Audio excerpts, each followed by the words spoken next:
starts with the vision, and then it's how do we get there using the budget that we're given? How do we go about coming up with what we think it's going to cost? It's not about numbers necessarily, and spend should be measured by how happy the customers are and how great a job we're able to do within those numbers. Ultimately, what's important is, are we achieving what we set out to achieve? Because if we're not, it's more than the numbers that's going to need to change. Welcome to the Lunch at Work podcast, where we talk to experts about how to make workplaces better.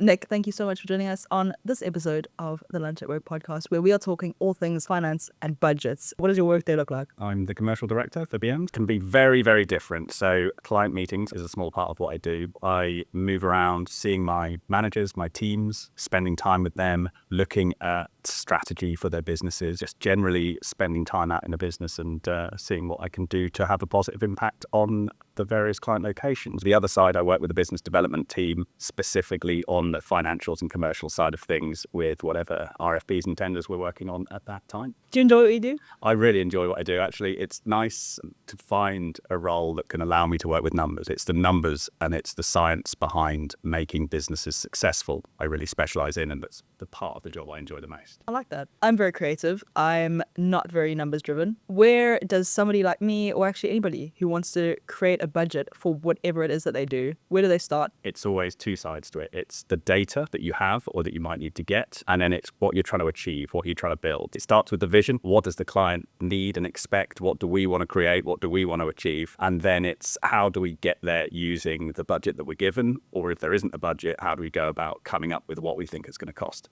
So that's the goal then, to just try and come up with what we think it's going to cost. Depends where you're approaching it. If you're approaching it like a greenfield project where someone has literally given you a space and said, you're the caterers, how's it going to work and what's it going to cost? That's quite rare, but it does happen. We're actually working on a project like that right now. Generally how it works is the restaurant's already built. We know what the client vision is, we know where they want to go, and we have data provided to us in the form of the team on site or current sales volumes, and then we're able to look at that data, analyze it, and see how we can use it to start building how a future budget might look. A client may already have a vision. What generally does that vision sort of look like? It can be vastly different. Normally, when they're talking to us, it means that their vision has become unaligned with their current caterers. Perhaps the food isn't to the standard that they're looking for. Perhaps the team isn't as motivated and engaging as they would like. Generally, when we're going into a tender process, if it's not a greenfield project, it means that the people we're looking to work with are dissatisfied with the current service that they're getting. You've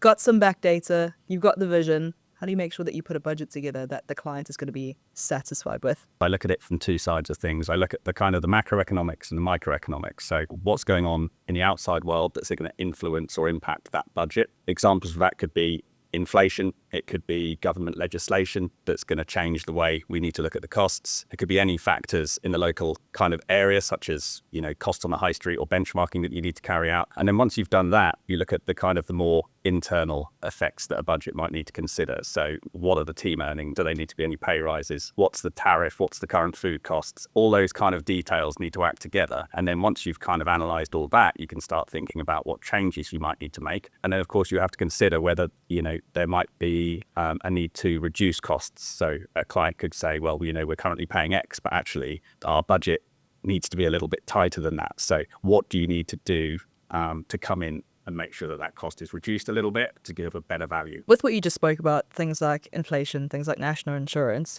what sort of things should we be thinking about when those sorts of things come into effect? Well, for me, that's all about effective communication with your client. What we're talking about here, ERNI, inflation, we can't change them. It's not something we can have an impact on. It's going to happen. So the first job is to forecast what we think that's going to look like. When it's something like national insurance, we know exactly what it's going to look like. We know the new threshold, we know the new percentage, and we know the direct impact of that for the teams. Inflation's harder to measure, but we use tools like CPI, FPI food price index, and the latest up-to-date information on that so that we can have a good idea. But that's the first thing to get over and communicate with the client, is that that's not anybody's fault. It's happening. So it's less important than what can we do to mitigate the impact of it. The first thing to do is to look at the budget as a whole, analyze what the financial impact of those changes will be, what it will look like on the bottom line. Have the open and honest discussion with the client to say, this is how much extra it's going to cost.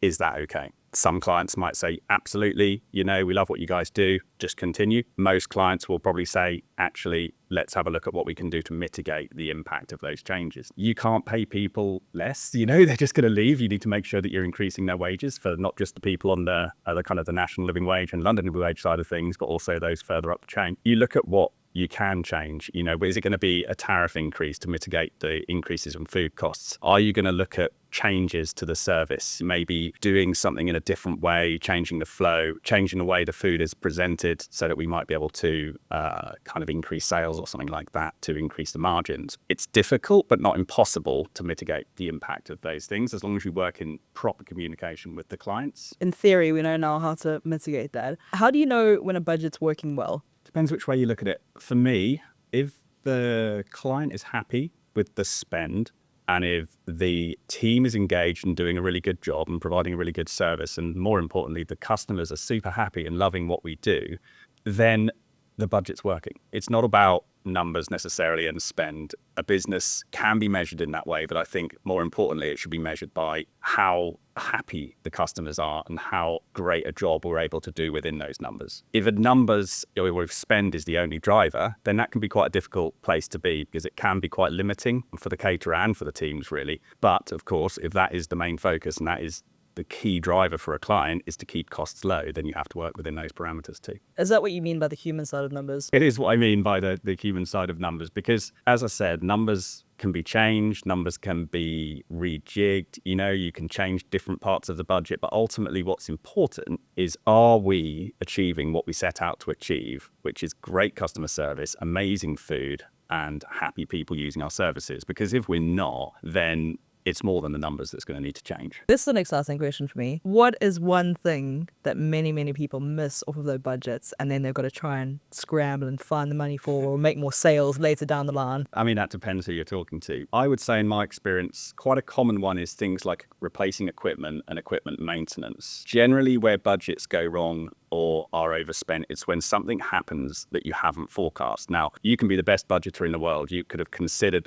every factor there is to consider, but things can still go wrong. And generally, the things that can go wrong involve something unexpected. Equipment can be tricky. I mean, there's ways to make sure that doesn't happen. I'm a great fan of making sure you have at all times a capital investment plan for all of your major, most expensive pieces of equipment, which can be completed by one of our maintenance providers quite easily. So how long the lifespan of a piece of equipment is, so you can predict and ask your clients to get ready with a capex budget, so that if something does break, you've got the money to fix it or replace it if needed. But yeah, in general, budgets shouldn't be full of surprises, but they shouldn't be full of holes. If you're a lazy budgeter, you tend to just roll the numbers on from the previous year without considering anything else. That's when you tend to get the surprises. That's when things haven't been thought through, and that's when you're faced with difficult conversations with a client to say, actually, something's going to cost a lot more than what we predicted. That should never be the case. When you say you need to think about what might happen, is there a specific way to do that, or how do you kind of get into that mindset? Because that's kind of like being a little bit psychic and trying to just think, oh, maybe next year this might happen. So is there a specific way that you do that? Not a specific way, no. It's not a kind of a one-size-fits-all. Quite fortunately, in what we do in BNI, the services are quite similar in terms of how we approach budgeting. Experience is really, really key, because the more experience you've had and the more budgets you've worked with, all the different areas that you could be considering. And then it really is just down to having those conversations with a client. And again, I come back to it, analysing all data that you have at your disposal to see and anticipate whether you should be budgeting for something or if it just isn't needed. So to be good at this, it's something that you cannot be lazy with. It's something that you need to put a lot of effort into. I think the more effort you put into it, especially when it's a new business or a new client, but not only when it's new business, it's important to continually review budgeting process. I'm a great fan of forecasting. At QBR's quarterly business reviews, I think it's always a great idea to build a forecast into that so that you can continually reevaluate where you're up to within a budget. And by doing that, if any areas come up that you haven't perhaps analysed, you can make a note and make sure that you're thinking about it when you come to the next forecast and ultimately the next budget. That's a really good kind of tool to use to make sure that nothing's missed off. There's nothing more difficult than having a conversation with a client when a budget is really overspent, because unless it's something that's completely out of your control, a client quite rightly can sit there and look at you and say, why didn't we know about this? That's why we hold monthly account reviews, is to discuss variances to budget so that a client is always fully up to speed with performance. By doing that, you can make decisions in real time so that if changes are needed in a commercial model, you can make them and you can take those decisions immediately to prevent overspend further down the road. So you're not just continuing with something because that's what you've written on the piece of paper that you need to do. The biggest danger is to just ignore a problem. The longer you ignore a problem, the worse it's going to get. If you grab the bull by the horns and discuss with the client ways to mitigate the impact, to solve the problem, a client might say, absolutely not. That's fine. But if they don't, you need to have some solutions. You spoke about forecasting earlier. What should clients be looking at, or anyone really out there doing a budget? What should we be looking at today to ensure that we create a really good budget? The most immediate one, of course, is ERNI. ERNI is Employers' National Insurance. After the change of government, the approach to how that is charged, how that charge is calculated, has resulted in a big cost increase for everyone that employs people. What that means is that the amount that a business will have to pay to employ people is going to be significantly higher. And for big teams, the impact of that is massive. A lot of planning has been going on, between BM and clients to analyze what that impact will be. And as we discussed earlier, what can be done if needed to mitigate the impact of that cost increase. Inflation as a result of that. So we knew inflation was slowing, which was great news. But because of the ERNI changes, the knock-on effect of that is going to be massive. Every business, every supplier that we use, every contractor that we work with, they're all going to feel the pinch of those increases within their own teams. Now, businesses, in the same way that we will review their budgets, their working practices, the way they charge, and they will be looking to increase their prices as well. All of us are going to feel the hit of this. We're going to feel it in the supermarkets. We're going to feel it on the high streets. No business out there is going to be able to do this slowly. The change isn't going to happen slowly. The change is going to be immediate. The reactions will similarly be immediate. And unfortunately, what that means for everyone is that as inflation was slowing, it's going to accelerate again. We're going to be back in a situation where everything is going to cost more. What is the RNI and why is it increasing? So when you look on your payslip, you'll see E, which is employee, and ER, which is employer. So employees, national insurance is what we pay, and employers is what our companies pay. The good news is national insurance in itself isn't increasing. We won't be paying more. It's employers' national insurance. So the government has done a double whammy on us, really. They've increased they've decreased the threshold at which you have to pay national insurance. So previously it was more than £12,000 before ERNI kicked in. They've lowered that to just £5,000. So immediately there's an increase there because any employer will start paying those contributions more quickly than they did before. But they've also increased the percentage at which it's charged as well. So previously it was at 13.8% and now it's gone up to 15%. So you're paying it sooner and you're paying more money as an employer. What is one big change that you see coming in the next 5 years that's going to have a big impact on finance, budgets, numbers? Without a doubt, I think we are on the cusp, on the verge of a technology revolution. And I think anybody who underestimates how impactful that's going to be, not just in catering, of course, but in all areas of business, should think again. Looking at the impact that the Industrial Revolution had in the kind of, the late 1800s, looking at the changes that we've all gone through since the pandemic. Technology has the ability to absolutely change everything, from how we approach service to how we consume as a nation. We are close to the point where the high street isn't just dying, it's nearly dead already. I know that sounds strong, but I would say within 5 years, the trends that we're seeing currently are going to have sped up to a point where shops on the high street are rare. Those spaces are filled with alternative types of businesses, more coffee shops, more restaurants, more catering outlets, that sort of thing. That's great for us. And I think that there will be a huge shift in the way that people buy things. Pretty much every brand we use today has an online method of consumption already in place, and they're growing. When was the last time you went to try on a new outfit and they didn't have your size? That's not a coincidence. They're not holding stock because holding stock's expensive. You go to the shop, you'll choose what you want to buy, and it'll be delivered to your house probably the same day. There's retailers out there that are providing that service already. Technology is going to change everything. The rates of change has increased so much. I watched a podcast the other day where I think it was Stephen Bartlett talking to somebody, and he said that in 60 years' time, the change that you would have seen in a year, you will see it in 11 minutes. Yeah. And that's the thing about technology, isn't it? It's the speed. And I think there's so many great examples of that. But the one that's most obvious is the mobile phone, isn't it? You know, the fact that the curve is almost like that.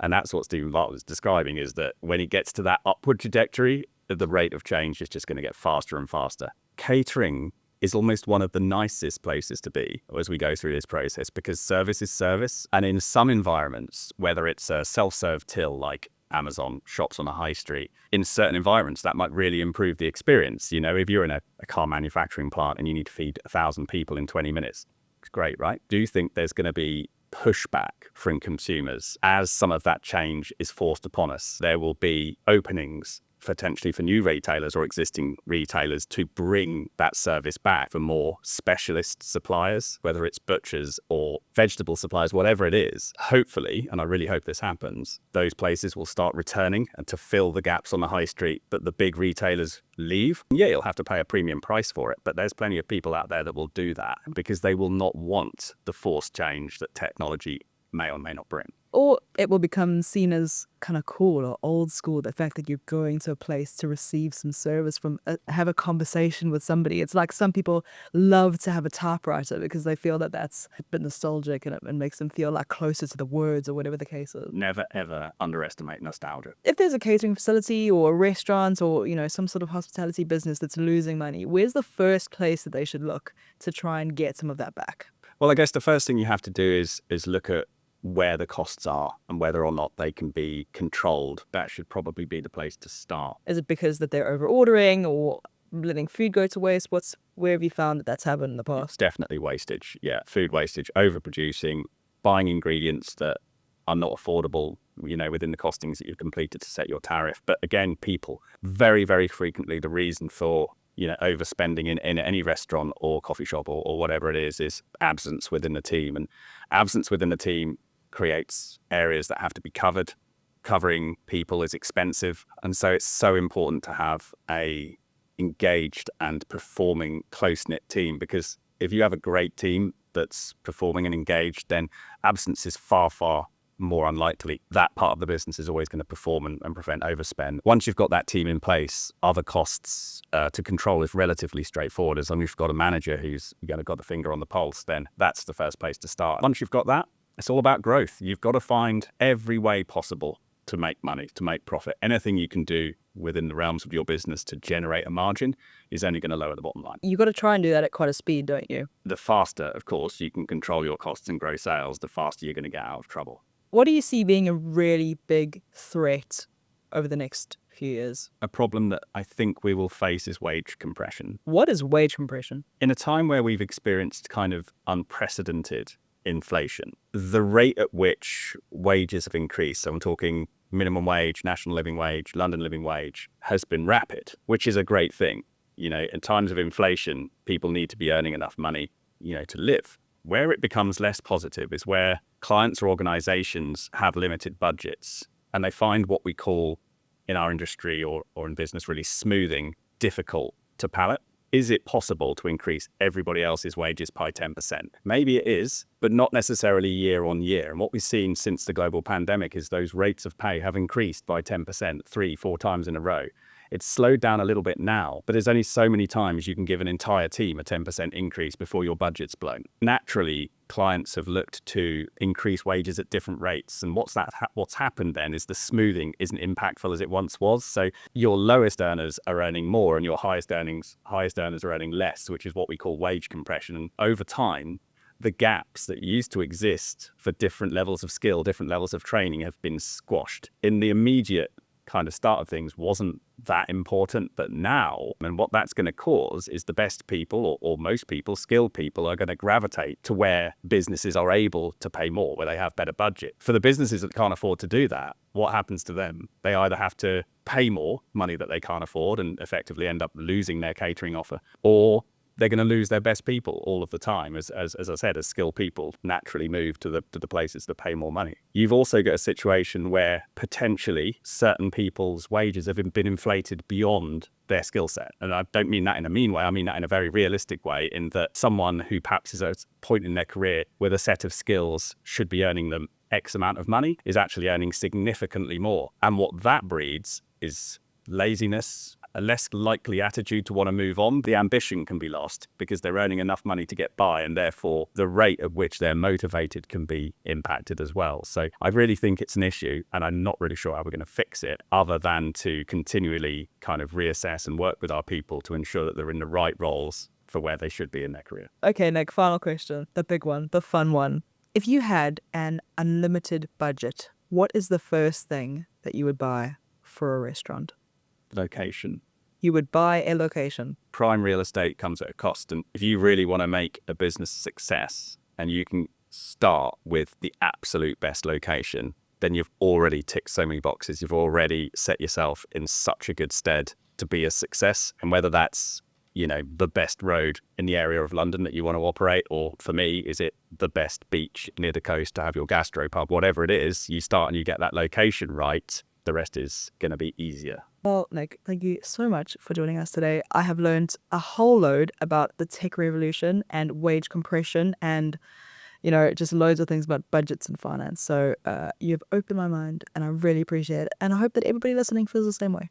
You're very welcome. Thank you. This podcast is powered by BM Caterers. Contacting BM is the easiest way to start your journey to a better workplace experience. Click the link in the description for more info.